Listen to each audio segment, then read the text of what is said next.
So we're going into game two, once again, off of a very weird game one from the spectator point of view. I don't know how that game played out on the field. It must have been even weird for them. So hopefully we see some sort of consistency and some normal plays in this second game.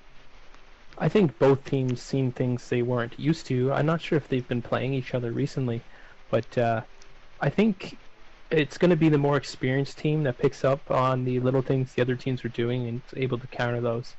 And I think we're going to see some more, I guess you could say, less questionable calls from the FCs. I think they're going to play more defensive.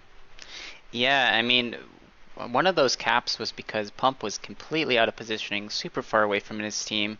I think he just got opened on by the Hunter Rogue, so he really needs to watch his positioning in this game.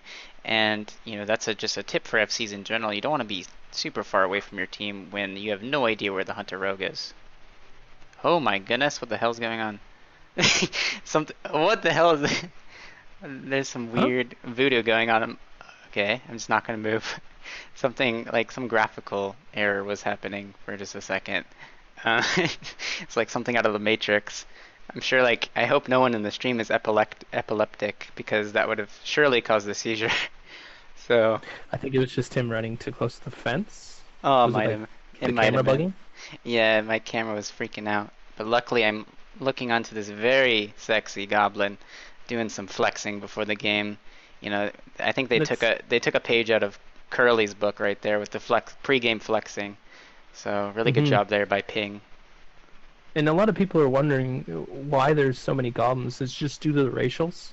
As Horde, Goblin Jump is extremely powerful at 19. The really only gap closers there are Disengage from Hunter, Charge from Warrior, Roll from Monk, Freedom from Monk. But if as a healer, which is one of my roles, whenever I'm am targeted, I do Goblin Jump back into my team if I'm pushed too far. It's just one of those things. It's almost like a get out of jail free card. Yeah, and in this bracket, the one ability goes a long way, and mobility goes a long way. I don't know if that's a pun or not, but you know, if you have more mobility than the enemy player, you have an advantage. And oh, So Muskie is heading up the left, and ooh, that's not Hamgodx, good for Hamgod being caught out like that. yeah, he got caught out on his opener, so a bit of a mistake by him positioning wise. I think he might have gotten too close to the hunter or something, but There you once, see that Mage blinking in for the Nova on the healers. Did he follow up with a... Their front line is pushing in as well, and there's a big silence. They're trying to play super aggressive. They're in the back line of this team here, and wow, nothing really comes out of it. Kygo's being forced back. and He's thinking up the aggression. Yørky's trying to get some polymorphs on the enemy team while pumping out some damage, and unfortunately Yørky doesn't have his ice block, so he does have to play a bit conservative right now while he doesn't have that available. But let's see if he can push in just a moment and get some damage rolling and some CCs rolling on these enemy healers. hmm And it looks like the melee is pushing in again. They are pulling back out. And that's the thing with the front line. They're going to be playing back and forth with this team with two healers. They need to go aggressive. They need to try and get these kills. And Partygirl goes down. Jrbigchief goes down right after. And that's the downfall of running those two healers. Is one of your healers dies, you're down to one. And that's no good. And there was a cross kill in the Superstyllin, but I don't think it matters because right now Ping is down 50% of their healing potential with the loss of their Resto Shaman, and they have both of their front line down. Jrbigchief and Blackoutkegs are now dead, so they're forced to push back to Graveyard, and they're going to wait for their team to res before engaging the enemy team right now. Yeah, and what they did is they've broken off their boomkin to go with Muskie to try and get this pick on the flag. And I believe this is the right call. And all Waka's going to do is sit mid, have Pump go up, and it looks like he got boots in tunnel, and he's heading up tunnel now. Yeah, right And now Muskie just entered the flag Hamgodx room. is following him as well. Yeah, Muskie just entered the flag room with his Boomkin and his Rogue, and so they're easily going to be able to pick off this Hunter. So that was a really good move, ghosting both the Rogue and the Boomkin, but unfortunately that means they're absolutely going to get destroyed in mid, I believe. It looks like Myyce just died, so that's who they just killed, and they're actually contesting mid quite well, given the fact that their Boomkin is completely out of the mid fight. So really good job by Ping with both the escorting and really good job to their mid-fight team for actually pushing Waka Flocka back while being down a Boomkin. Yeah, and it's not just the Boomkin. Hamgodx was there as well, and I mistaked Gankerixer and Hamgodx. Unfortunately, that may happen a couple times. But yeah, I believe we're going to see a classic mid-clash. The FCs are going to try and get behind their teams, and it's all going to come down to who can get the kills the fastest. And it looks like Gankerixer's opened, about to die. Sloppyheals goes down as well for Waka, and they're going to have to make a beeline for their graveyard, or else they're just going to get rolled. And Muskie, once again, is sitting on that roof, and he does have Hamgodx with him. And this is the strat that I've seen them do. When we played against them, they did this as well, where they kept Hamgodx on the roof, protecting Muskie. And he hasn't, you know, there is a hunter down on the bottom floor, but the hunter is just going to die to that rogue. So right now, this is not looking good for Waka Flocka Seagulls whatsoever. And Pump is going to make the pass up into the graveyard. There's no question about this. But he is worried about that rogue because he has an open mid. He has to be wary of dropping this flag. They may just go for it. We'll see. Yeah, he is using that swipe periodically to make sure that the rogue's not around. And let's see if he does do the pass up. I guess they're just waiting for a bit. Oh, and look who's showing up. I think that's actually Gankerixer. Gankerixer, yeah. I think Hamgodx just came out of their tunnel. I think he's should be over there, but with the hunters up, they're pushing out now. He's not worried about passing it. They let them all res. So it looks like Hamgodx is actually going to engage in this team fight, possibly. And right now, all three healers on the team of Waka Flocka Seagulls are actually stacked up. So let's see if it can get a Blood Elf Silence opener. Bakemaster goes down. Big Body's in trouble. Yeah, and Hamgodx opened up with an ambush Arcane Torrent on those healers, so really good job by him. I think he only hit one healer, but that was enough to get that kill on the Bakemaster.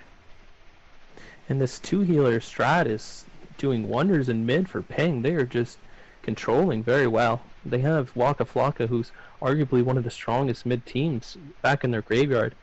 And a big silence. Oh my gosh, Bakemaster gets the pick on the flag, though, with the pass up. And we'll see what Ping wants to do, if they want to send people up to go into the graveyard, or if they're just going to be content on sitting below, waiting for stacks. And this hunter has put on a stamina set, so he's just going to hold that flag. And I'm going to see if Hamgodx is actually going around trying to kill him. Yeah, Hamgod's above the GY, and he does have a good angle right now on Bakemaster. If he just drops down, does an ambush, and if he can connect with anyone else on his team, this could definitely be trouble for this team of Waka Flocka Seagulls.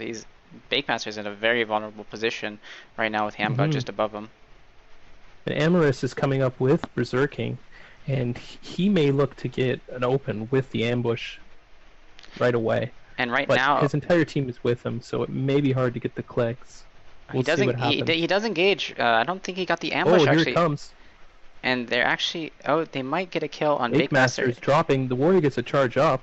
Really good disengage, though. He wound up avoiding that rogue, but the rogue is just pumping damage to him. His evasion did fall just there right now, so Bakemaster, I think, should be okay. I want to say that Hamgodx opened a bit too early with his hunter. It looked like he dropped down before his hunter was ready to engage in the fight. Yeah, he definitely was a little bit overzealous, and I think if he waited a few more seconds for his hunter to get a little bit closer and the warrior to charge, they could have got the kill there. But, I mean, they had 2 sacks, and both of them came out one after another onto the FC, and an FC with Roar sack is extremely hard to kill with low stacks. And right now, actually, Waka Flocka is in a really good position. They just killed Jrbigchief, and Hamgodx is dead, so right now, Ping does not have much offensive pressure, or they don't have many offensive capabilities to use on this enemy FC. He's going to be staying there in the graveyard holding the flag. No one on the team can get up there. And I'm going to see if Hamgodx has made it across the field. Yeah, he's about to go up ramp while the hunter on his team is going up tunnel. So let's see if they can connect once again on this FC. I think this is going to be the kill. I think Ping is going to kill the FC right now. Pump does get the repick, and this is good for his team. You want that Resto Druid with the bear form, the high armor, the high health to carry that, to try and absorb the ambush from the rogue. Yeah, it's obviously better than having his hunter pick it or carry it at this high of stacks. But once again, there are 10 stacks right now, so the FCs are taking a 100% increased damage. And let's see if Hamgodx is going to connect. The hunter is there, and unfortunately, Bakemaster's pet is actually just biting this hunter, and I don't think the hunter died. Looks like Okay. he's going to bandage up the full, and I think that after that, you're going to look at Hamgodx and him try and push onto this FC with Yeah. Big Body, Gankerixer, and Myyce, Oh, all three being dead. really, This really is the cool play. time. Really cool play by Kygo. Kygo used his wild charge on Hamgodx to get up to the graveyard, and let's see if they can make anything happen on this FC. I think this is going to be the kill if we can see the ambush and 5-point bite. Silence onto Pump. Another silence into the healers, and there's the kill. Yeah, I think that was a 5-point bite from that Boomkin. For those of you who are unfamiliar, Ferocious Bite is scaled very awkwardly at this level and does a lot of damage no matter what spec the Druid is. So that bite, I'm assuming hit for upwards of 4k. So just getting one shot by Kygo, the Rogue, and the Hunter. Really amazing job by Ping being able to go into the enemy FC's graveyard and just punish him for the stacks that they had been taking. Yeah, and I believe this is going to be a cap for Ping. They're not going to be able to quick cap, I don't believe, after, unless Pump can get up ramp safely. But if the Hunter just plays Flag Room and chases him off once he does come in.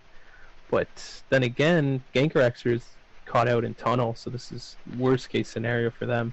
This should be a cap, and right now, what's actually kind of scary for Waka Flocka Seagulls is there's only 5 minutes left on the game, so the maximum number of stacks they're going to see on the enemy FC, I believe, is going to be 4.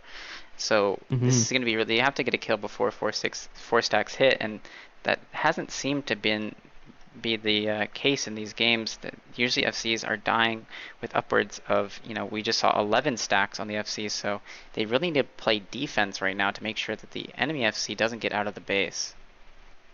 And I think that's exactly what they're going to try and do. Yeah, let's see if Bakemaster is coming back as well. They have Myyce going up to defense on his team. And right now, Bakemaster is trying to kill Amorous, and see when the flag does get picked up. Right now, Gankerixer actually gets a really clutch sap onto this FC, but let's see if Gankerixer has any support. I don't believe he does. He's going to let that sap expire, and I do believe... Yeah, so Muskiebad is just swiping in bear form, and if he doesn't pick up the flag soon, it's going to spell a lot of trouble for this team, but he's actually getting some roots onto Pump, and Pump's going to get opened on... Or, I'm sorry, Kygo is actually FCing. My bad. Kygo is going to get opened on, and I don't know why he's carrying that. Maybe this is a distraction. They're going to have their actual FC pick it up when he dies, but... Kygo drops, repicked by Muskie. Very good click by him.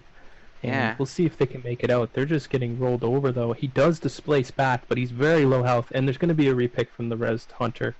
And Waka Flocka is going to look to just keep pushing after this, and they need to not let him pass that flag.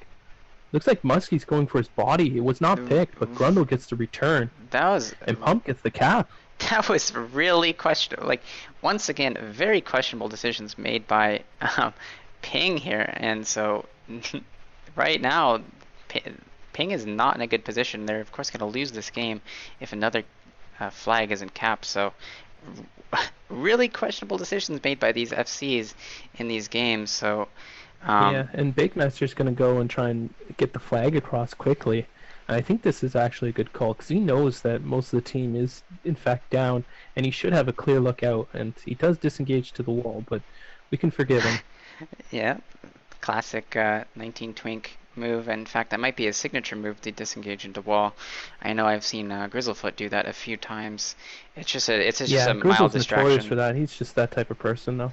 Yeah, if there's a wall, he's disengaging into it 100% of the Sloppyheals time. gets opened on, and he drops. Wow, that's a good kill for Ping here.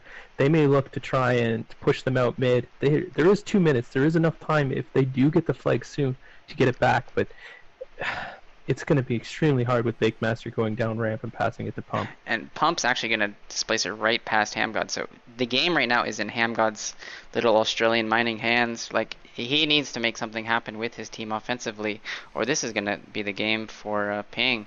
And right now, it doesn't look good for Hamgodx. He really needs to get across the field and get some offensive pressure rolling on this FC because they don't have much time. Waiting. He may catch Muskie here, and he does. Muskie gets opened on by Myyce before he gets the flag, and he has no choice. He needs to pick it. He AGM's Displacer's out. He's healing himself. He's going back ramp. But and it may be too little too late. I really want to see what happens to Pump right here. And actually, Hamgodx, did he get caught out or something? I can't really tell, but Hamgodx is out of stealth, so he needs to get a They're re-stealth. pushing on the Pump hard, and he displaces back into his team. That was a very good displace by him. Yeah, Not going backwards, but going forwards. I mean, this is really crutch time for this team, and I It's think dropping low. really good Big, war stomp big from done. him right Yeah, there. that was really clutch. Luckily, he had that up. That would have been very, very sketchy if he didn't. And He's not out of trouble yet, though. but They do get most of the team win. let's look at the health bars on ping right now. We have Blackoutkegs, Jrbigchief, Ebuu, Yørky, and Kygo dead. So right now, Waka Flocka making the perfect decision to go up to roof, and I think they're actually going to win this game. I don't think ping can possibly make anything happen offensively right here, and I mean, I don't want to speak too soon, but I think this is going to be a for sure win on Waka Flocka Seagulls. I think ping. It looks Ping looks had like they are sending Muskie with the team for the push up, and if you do this, you have no chance of capping. Oh, he does pass it to the Brewmaster. He's going on offense. This I love. I love seeing Vestal Druids because people don't understand the damage they can put out with 5 points. In cat form, it's absurd, and having that extra stealthy, it's huge. Yeah, but unfortunately, Superstyllin is just pressing his key binding for barrels, and he's throwing that in the tunnel, so he's slowing the enemy team from even getting close to that roof or that ramp up to roof. So actually, Muskie's going to get caught out. So I think this, without any hesitation, is a victory for Waka Flocka Seagulls right now. I don't think Ping can even get close to connecting with Pump. Yeah, Ebuu tries to push up onto the FC, and he does go down, and he just outran his team there, and unfortunately that may spell the end for them. They needed all their players, and Muskie goes down, Smull is dead. Jrbigchief making the last Mohicans push right now with those charges up to roof, and unfortunately that's not going to do it, and Waka Flocka is going to take game 2, which means they are going to win the series. This is a best of 3, so